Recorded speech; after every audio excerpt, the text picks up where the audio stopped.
मित्रों नमस्कार। आजकल स्वास्थ्य कुछ ख़राब चल रहा है, इसलिए वीडियो बनाने में मुझे विलम्ब हुआ।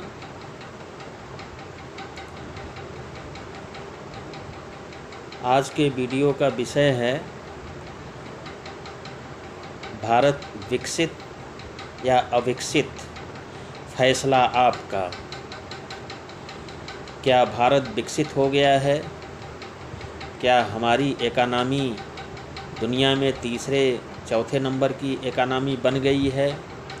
क्या हमारा सकल घरेलू उत्पाद अर्थात जीडीपी दुनिया में तीसरे चौथे नंबर पर पहुंच गया है? आज हम इसी बात की समीक्षा करेंगे। हर बार की तरह हमारा वीडियो तथ्यों और मानक पर आधारित होगा। आप जानते हैं कि मैं हिंदू, सनातन और वैदिक धर्म पर आधारित बातें ही कहता हूँ। विद्वानों को आमंत्रित भी करता हूँ कि वे मेरे वीडियो पर कमेंट करें। वीडियो शुरू करने के पहले आपसे अनुरोध है कि वीडियो को आप लाइक करें, शेयर करें और सब्सक्राइब करें। हर वीडियो को अलग अलग शेयर करें, चैनल को ज्वाइन करें और घंटी बजा दें। मैं शास्त्रों में कही गई बातों को ही संदर्भित करते हुए अपना वीडियो बनाता हूँ और आज भी उन्हीं को संदर्भित करूँगा। सनातन के प्राचीन ग्रंथ ऋग्वेद में कहा गया है, आतिष्ठत सुव्रतम यो रथो वामनु व्रतानि वर्तते भविष्मान येन नरा नासत्तेस यध्यय वर्याधनस्त्यान तुमने च। मनुष्य अपनी और अपनी संतानों की सुख के लिए सभी भोज्य सामग्री से युक्त पृथ्वी, आकाश और समुद्र में चलने वाले यान अर्थात मोटर वाहन, रेल, वायुयान और जलयान बनाए और चलाए।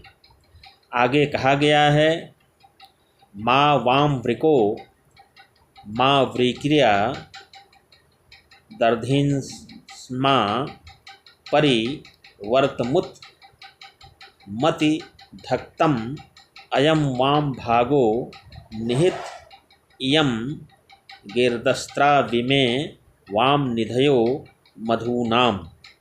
मनुष्य लोग पूर्ण भोग और उपभोग योग्य पदार्थों, अस्त्र शस्त्र तथा कुशल सेना की व्यवस्था करें ताकि उनका जीवन सुखमय हो। आगे यह कहा गया है, इंद्रतमा ही धीष्ण्या मरुत्तमा दस्त्रा दंशिष्ठा रथ्या रथीतमा पूर्णम रथम वहेथे मध्व आचितम तेन दास्वांसमुप याथो अश्विना। मनुष्य लोग बिजली, अग्नि, जल और वायु से चलने वाले यान बनाएं ताकि वे सुखी हों। फिर यह कहा गया है, इमं नु सोममंतितो हृत्सु पीतमुप ब्रुवे यत्सी मागश्च कृमा तत्सु मृलतु पुलकामो ही मर्त्यः। मनुष्य लोग औषधियाँ बनाएं, इनका सेवन करें ताकि निरोग और सुखी हों।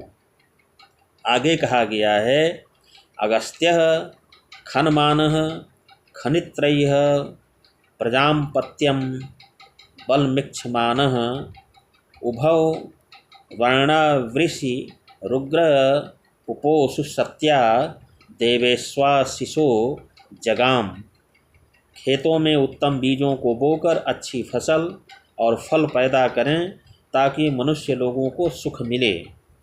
दुनिया के प्राचीनतम ग्रंथ ऋग्वेद के अनुसार विकसित और सुखी राज्य का अभिप्राय उससे है जो राज्य या राष्ट्र जलयान का निर्माण करता हो, जो वायुयान का निर्माण करता है, जो अक्षय भूतल यान का निर्माण करता है, जो अपने उपभोग की वस्तुएं बनाता है, जो उन्नत अस्त्र शस्त्र बनाता है और दक्ष एवं कुशल सेना रखता है, जो बिजली, अग्नि, जल और वायु से चलने वाले यान बनाता है, जो औषधियाँ बनाता है और उनकी नई नई औषधियों का खोज करता है, और जो उन्नत किस प्रणाली तथा सिंचाई प्रणाली विकसित किया है।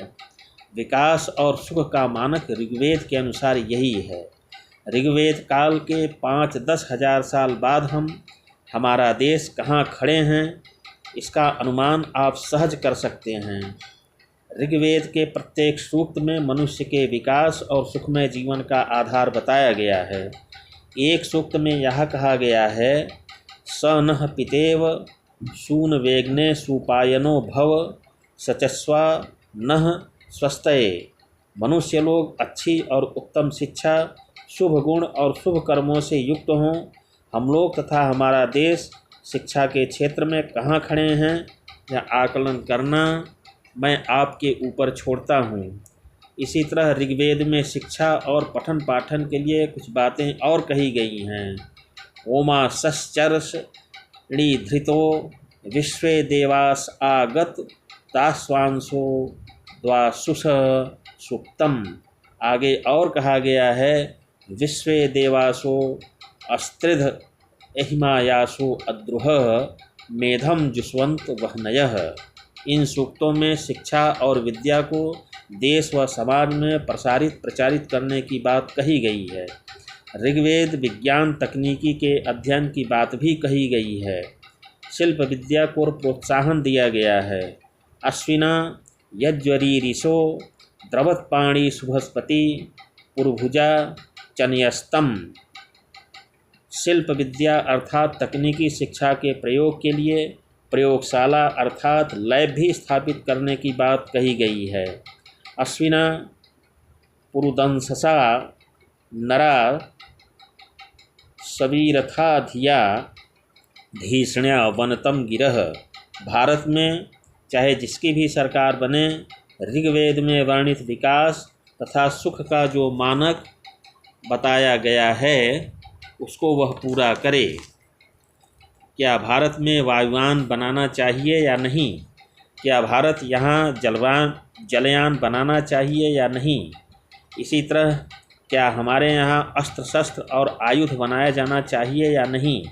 रोगों की चिकित्सा और दवा की खोज यहाँ की जानी चाहिए। अच्छे कृषि और वैज्ञानिक कृषि प्रणाली भी विकसित की जानी चाहिए। उपरोक्त सारी विशेषताएं ऋग्वैदिक काल में मौजूद थीं और उनका उल्लेख तथा वर्णन इस ग्रंथ में किया गया है। हमारा देश कहाँ और किस स्थिति में था और आज हम फिसड्डी हो गए हैं, इसका आप सहज ही अनुमान लगा सकते हैं। वीडियो को लाइक करें, शेयर करें और सब्सक्राइब करें। हमारा समर्थन करें तथा ऋग्वेद शिक्षा के प्रसार प्रचार में हमारा साथ दें। हाँ, एक बात और, भारत में शासन की चाहे जो प्रणाली हो, चाहे यूएस मॉडल या चाइना मॉडल या फिर ब्रिटिश मॉडल, यहाँ इस देश में वायुयान निर्माण, जलयान निर्माण, उत्कृष्ट अस्त्र शस्त्रों का निर्माण, उच्च कोटि के चिकित्सा और शोध संस्थान व चिकित्सालय, उत्कृष्ट वैज्ञानिक और तकनीकी शिक्षा तथा शोध संस्थान, सामाजिक विषयों के उत्कृष्ट शिक्षा संस्थान, संसार की प्रत्येक भाषा का उत्कृष्ट अध्ययन संस्थान, भारत के प्रत्येक भाषा के अध्ययन और शोध का संस्थान और उत्कृष्ट कृषि विज्ञान शोध व अध्ययन संस्थान होने ही चाहिए। क्या मेरी इन बातों से आप सहमत हैं या नहीं? भारत के विकास का अर्थ साधारण जन का विकास और भारत के जन समुदाय के विकास से है।